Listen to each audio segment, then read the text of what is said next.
Sarah Martinez had always been different from other girls in her small Texas town.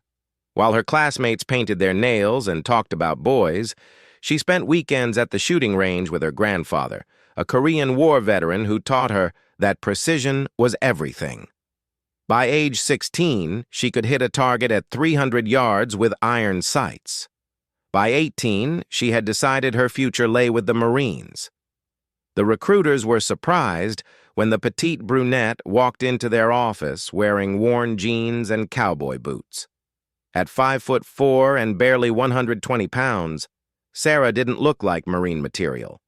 But her test scores were exceptional, and her determination was unmistakable. She wanted to be a sniper, she told them. The recruiters exchanged glances and handed her the paperwork. Boot camp at Paris Island was everything Sarah expected and more. The drill instructors pushed her harder than the male recruits, testing her resolve at every turn. She endured the verbal abuse, the physical challenges, and the constant doubt from her fellow Marines. While others complained about the early morning runs and endless push-ups, Sarah thrived. She had something to prove, not just to the Corps, but to herself. During rifle training, Sarah's natural talent became impossible to ignore. Her shots were consistently perfect, her form textbook, her focus laser sharp. Even the most skeptical drill instructors began to take notice. When she scored expert marksman on her first try, beating scores set by Marines with years of experience, whispers began to follow her around base. After graduation, Sarah received orders to Camp Pendleton for advanced infantry training. The Marine Corps had reluctantly agreed to allow women in combat roles, but the sniper school remained an exclusive boys' club. Sarah knew she would have to fight for every opportunity, but she was prepared for that battle. Her company commander, Captain Rodriguez, was a fair man who judged Marines by their performance, not their gender. When Sarah approached him about sniper school, he studied her service record carefully. Her marksmanship scores were among the highest he had ever seen, her physical fitness scores consistently maxed out, and her psychological evaluations showed the kind of mental toughness required for precision shooting. The application process for sniper school was grueling. Sarah had to pass additional physical fitness tests, undergo extensive psychological screening, and demonstrate her shooting skills under various conditions. The selection board was comprised of senior Marine snipers, men who had served in Iraq and Afghanistan, men who had little patience for what they saw as political correctness, invading their sacred brotherhood. Master Sergeant Thompson, the senior instructor at the Scout Sniper School, made his position clear from the moment Sarah's application crossed his desk. He had trained hundreds of snipers over his 20-year career, and not one of them had been a woman. In his mind, there was good reason for that. Sniping wasn't just about shooting accurately. It required physical strength, mental toughness, and the ability to make life-and-death decisions under extreme pressure. Despite Thompson's reservations, Sarah's scores were too good to ignore. The Corps had mandated that qualified women be given equal opportunities, and Sarah was undeniably qualified. Reluctantly, Thompson approved her application, but he made it clear that she would receive no special treatment. If anything, she would be held to a higher standard. The night before Sarah was scheduled to report to sniper school, she sat in her barracks room cleaning her rifle. The M40A5 was a beautiful weapon, capable of precision that most shooters could only dream of achieving. As she worked, Sarah thought about her grandfather, who had passed away the previous year. He would have been proud to see her pursuing this path, even if it meant facing challenges he could never have imagined. Sarah's fellow Marines had mixed reactions to her acceptance into sniper school. Some respected her abilities and wished her well. Others believed she was getting special treatment because of her gender and resented the attention she received. A few made crude comments about what they thought she would have to do to succeed in a male-dominated environment. Sarah ignored them all, focusing instead on the training ahead. The drive to Quantico was long and quiet. Sarah used the time to mentally prepare herself for what she knew would be the most challenging months of her military career. Sniper school had a high washout rate even for experienced male Marines. As the first woman to attempt the course, she would be under constant scrutiny. Every mistake would be magnified, every success questioned. Quantico's Scout Sniper School sat on a remote section of the base, surrounded by dense woods and rolling hills that provided the perfect training environment. As Sarah walked toward the administration building with her sea bag over her shoulder, she noticed the stares from Marines heading to other training courses. Word had already spread that a woman would be attempting sniper school. The administrative process was routine but tense. Sarah filled out paperwork, received her room assignment, and was briefed on the school's strict regulations. She would be housed separately from the male students, but would train alongside them in all other respects. Any indication that she couldn't keep up would result in immediate dismissal from the program. That evening, Sarah met her fellow students for the first time. There were 12 of them in total. All experienced Marines with combat deployments under their belts. They ranged in age from 22 to 35, and their military occupational specialties varied from infantry to reconnaissance.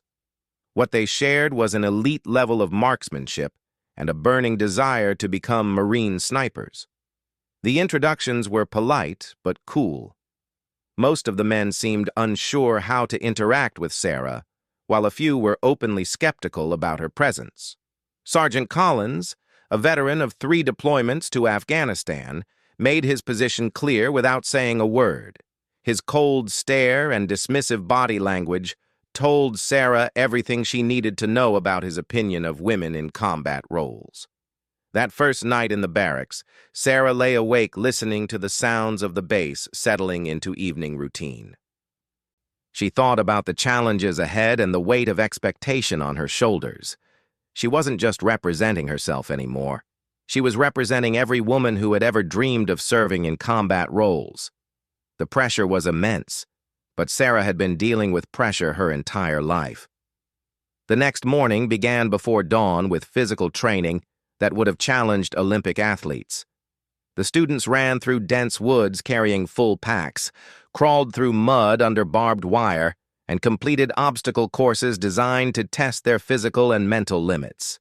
Sarah kept pace with the best of them, her small frame moving efficiently through each challenge.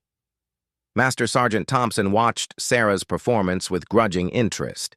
He had expected her to struggle with the physical demands of the course, but she moved with the confidence of someone who had been preparing for this moment her entire life.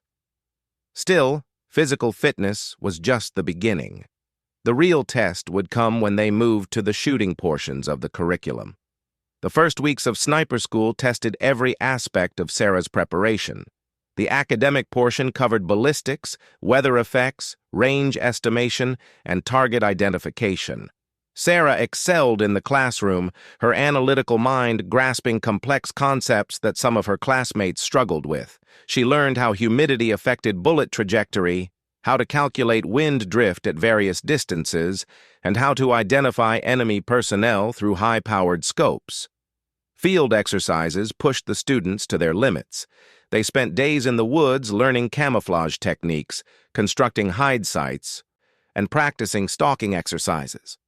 Sarah discovered she had a natural talent for remaining invisible, her small size and attention to detail allowing her to blend into terrain that swallowed her larger classmates. During one memorable exercise, she remained undetected for 6 hours while instructors with thermal imaging equipment searched for her position. The shooting portions of the course revealed why Sarah had been accepted into the program. While other students struggled to hit targets at 600 yards, Sarah consistently placed rounds within inches of the center at 800 yards and beyond. Her natural shooting ability, combined with the technical knowledge she was gaining, made her a formidable marksman. Master Sergeant Thompson found himself grudgingly impressed despite his reservations.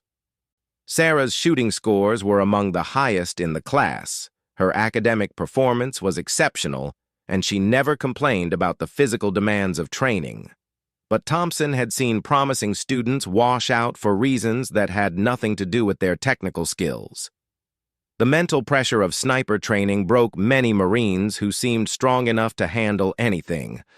The psychological challenges came in many forms. Students were subjected to sleep deprivation, stress positions, and scenarios designed to test their decision-making under pressure. The instructors used verbal abuse and intimidation tactics to simulate the psychological pressure of combat situations.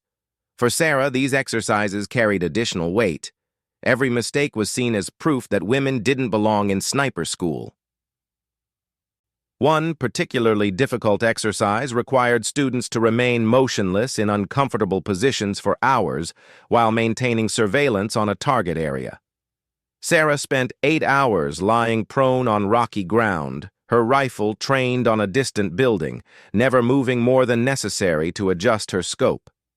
When several male classmates broke position to stretch or adjust their gear, Sarah remained perfectly still, earning grudging respect from the instructors.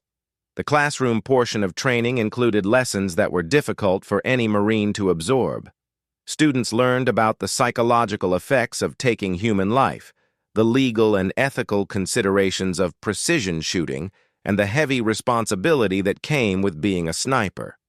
Sarah absorbed these lessons with the same intensity she brought to everything else, understanding that becoming a sniper meant accepting a burden that would stay with her forever.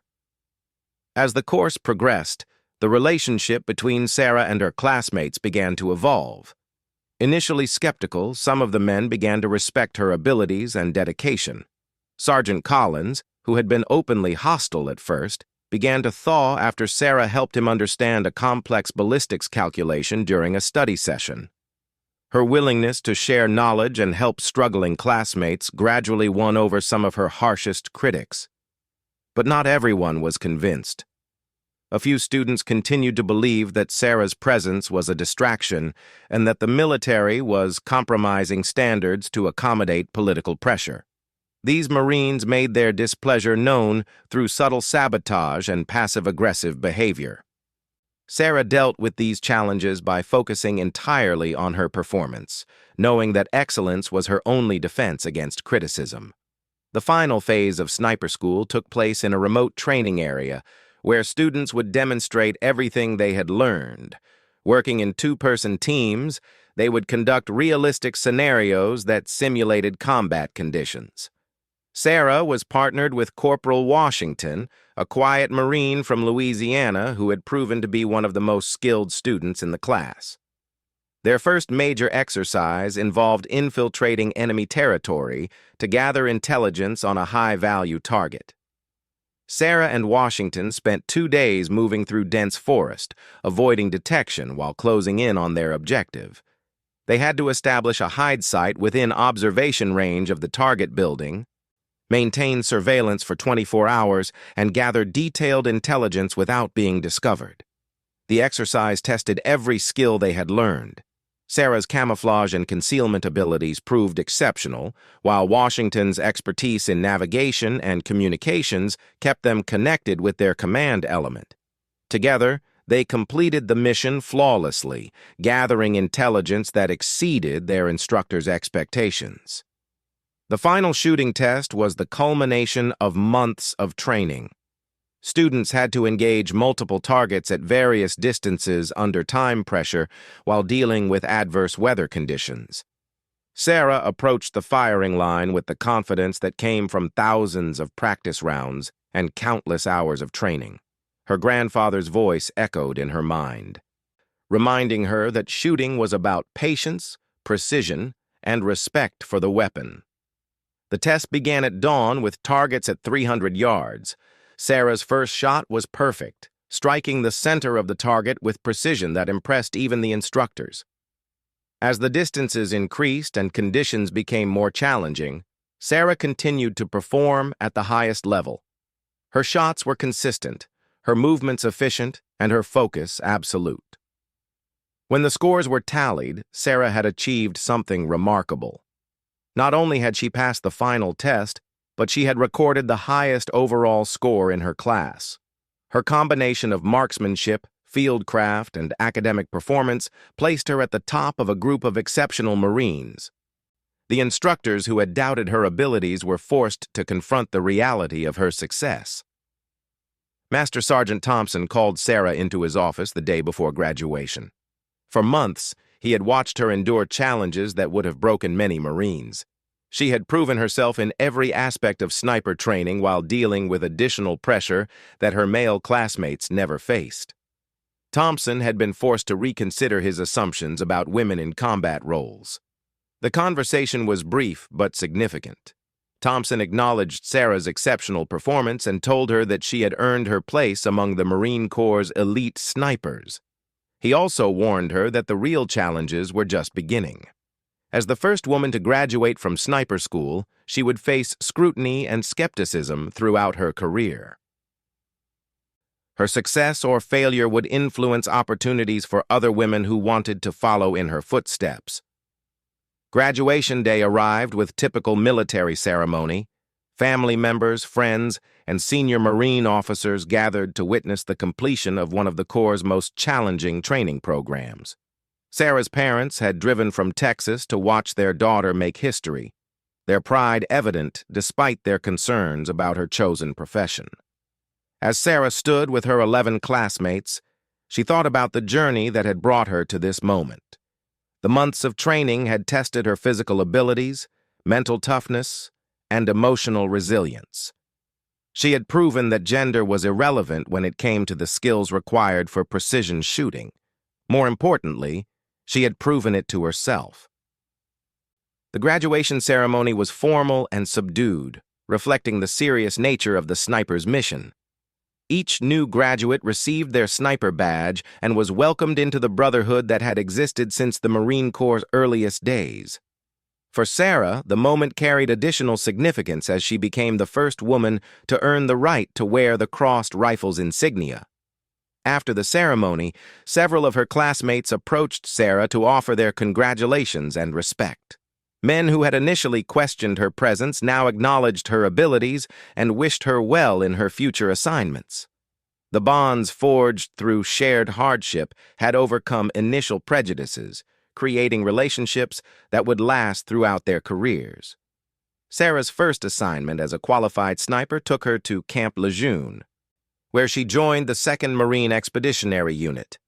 The unit was preparing for deployment to Afghanistan, where American forces were still engaged in combat operations against Taliban insurgents. For Sarah, this deployment would be the ultimate test of her training and the first opportunity to prove herself in actual combat. The initial reception from her new unit was mixed. Some Marines had heard about the first woman to graduate from sniper school and were curious to see if she could perform under real combat conditions. Others remained skeptical, believing that training school success didn't necessarily translate to battlefield effectiveness. Sarah understood that she would have to prove herself all over again with each new assignment. Her team leader was Staff Sergeant Ramirez, a veteran sniper with multiple combat deployments and a reputation for excellence. Ramirez had been initially resistant to having a female sniper on his team, but Sarah's training records and recommendations from sniper school had convinced him to keep an open mind. He was a professional who understood that mission success depended on skill, not gender. The months of pre-deployment training were intense and focused.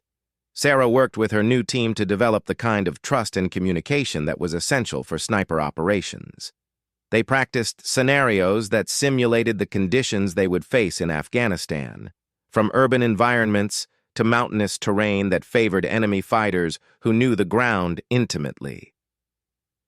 During one particularly challenging exercise, Sarah's team was tasked with providing overwatch for a convoy moving through hostile territory. Hidden in a concealed position 800 yards from the road, Sarah and her spotter maintained surveillance while the convoy passed below. When instructors introduced a simulated ambush scenario, Sarah had to quickly identify and engage multiple targets while coordinating with ground forces. Her performance during the exercise was flawless. Sarah identified threats before her spotter, engaged targets with precision that eliminated the simulated enemy, and maintained communication with friendly forces throughout the engagement. The exercise demonstrated that her sniper school training had prepared her well for the complexities of real-world operations. The deployment to Afghanistan came 6 months after graduation. Sarah's unit flew into Bagram Airfield on a transport aircraft loaded with Marines, equipment, and expectations. The war in Afghanistan had been ongoing for over a decade, and the enemy had learned to adapt to American tactics and technology. For snipers, this meant operating in an environment where a single mistake could be fatal. Sarah's first combat operation came within days of arriving in country. Her team was assigned to provide overwatch for a patrol moving through a village suspected of harboring Taliban fighters. The mission required Sarah and her spotter to establish a hide site on a ridge overlooking the village, where they could observe enemy movement and provide precision fire if necessary. The infiltration to their position took place under cover of darkness. Sarah moved through the rocky terrain with equipment that weighed nearly as much as she did, but the months of training had prepared her body for such challenges. By dawn, she was in position with her rifle trained on the village below, ready to protect the Marines conducting the patrol. The patrol proceeded without incident for several hours. Sarah observed civilians going about their daily routines, children playing in the streets, and farmers tending to their crops. Through her powerful scope, she could see details of life in the village that reminded her that Afghanistan was home to real people trying to survive in a war zone. The situation changed dramatically when the patrol began taking fire from multiple positions within the village. Sarah could see muzzle flashes from windows and rooftops as enemy fighters engaged the Marines below. Her spotter immediately began calling out target locations, while Sarah acquired her first hostile target through her scope. The enemy fighter was positioned in a second-story window, firing an AK-47 at Marines who were pinned down in the street below. Sarah could see his face clearly through her scope, a young man who appeared to be in his 20s. For a moment, time seemed to stop as Sarah prepared to take her first shot in combat. All the training in the world couldn't fully prepare someone for the reality of taking human life. Sarah's shot was perfect. The enemy fighter dropped immediately, his weapon falling silent. She quickly acquired a second target, an insurgent moving between buildings with a rocket-propelled grenade launcher. Her second shot was equally precise, eliminating the threat before he could fire on the patrol. Within minutes, Sarah had engaged and eliminated 3 enemy fighters, allowing the patrol to break contact and withdraw safely. The aftermath of her first combat engagement was complex and emotional. Sarah had performed exactly as trained, saving the lives of fellow Marines through precise shooting under pressure. But she also had to process the reality that she had taken human lives, something that affected every combat veteran, regardless of training or preparation. Her team leader and unit chaplain helped her work through these emotions in the days following the engagement. Word of Sarah's performance spread quickly through the military community. The first female Marine sniper had proven herself in combat, silencing critics who had questioned whether women could handle the psychological pressure of precision shooting in warfare. Her success opened doors for other women seeking combat roles and validated the Marine Corps' decision to integrate females into previously male-only specialties. Over the following months, Sarah participated in dozens of combat operations throughout eastern Afghanistan. She provided overwatch for infantry patrols, supported special operations forces during high-risk missions, and conducted counter-sniper operations against enemy marksmen who threatened coalition forces. Each mission added to her experience and reputation as an effective combat sniper. During one particularly dangerous mission, Sarah's team was tasked with eliminating a high-value Taliban commander who was coordinating attacks against coalition forces. Intelligence indicated that the commander would be meeting with other insurgent leaders in a remote compound, providing a rare opportunity to disrupt enemy operations. The mission required Sarah to make extremely long-range shots under challenging conditions. Sarah and her spotter spent 2 days infiltrating to a position that provided clear fields of fire to the target compound. They established a hide site over 1,000 yards from their target, at the extreme range of their equipment's effectiveness. Environmental conditions were less than ideal, with variable winds and heat shimmer that would affect bullet trajectory. When the target finally appeared, Sarah had only seconds to make the shot before he disappeared into the compound. She calculated wind speed, temperature, and elevation adjustments while controlling her breathing and heart rate. The shot required every skill she had learned during training and months of combat experience. Her bullet traveled over 1,000 yards in less than 2 seconds, striking the target center mass and eliminating a significant threat to coalition forces. The successful elimination of the high-value target earned Sarah recognition from senior commanders and respect from Marines throughout the theater. Her precision shooting skills had directly contributed to the safety of coalition forces and the success of ongoing operations. More importantly for Sarah, she had proven to herself that she could perform at the highest levels under the most challenging conditions. As her deployment continued, Sarah began keeping track of confirmed kills using small notches carved into the wooden stock of her rifle. This practice, common among snipers throughout military history, served as both a record of professional achievement and a way to honor the seriousness of taking human life in combat. Each mark represented a threat eliminated and fellow Marines protected. The tally grew steadily as Sarah participated in operation after operation. Her reputation as a deadly accurate sniper spread among both coalition forces and enemy fighters who learned to fear the precision shooting that could eliminate threats from impossible distances. Sarah's presence in an area often deterred enemy activity, as insurgents knew that exposure meant almost certain death. By the end of her deployment, Sarah had recorded 47 confirmed kills, making her one of the most effective snipers in the Marine Corps. Her success in combat had shattered stereotypes about women in combat roles and proven that skill, training, and mental toughness mattered more than gender when it came to military effectiveness. The small notches carved into her rifle stock told the story of a historic deployment that had changed military history forever. The flight home from Afghanistan was bittersweet for Sarah. She was proud of her service and the lives she had saved through precision shooting. But she also carried the weight of taking human life in combat. The experiences of war had changed her in ways that would take years to fully understand. But she knew that she had served with honor and distinction in one of the military's most challenging roles. When Sarah returned to the sniper school that had once questioned her abilities, she carried the rifle that had made her famous. The wooden stock, marked with 47 small notches, told the story of a deployment that had validated everything the Marine Corps believed about training, dedication, and the warrior spirit. The same instructors who had doubted her capabilities now studied her methods and used her success as an example for future students. Master Sergeant Thompson, who had reluctantly approved Sarah's application years earlier, now spoke with pride about the Marine who had proven that excellence knew no gender boundaries. The rifle with its carved tallies had become a symbol of what was possible when skill met opportunity and when stereotypes gave way to performance under the ultimate test of combat.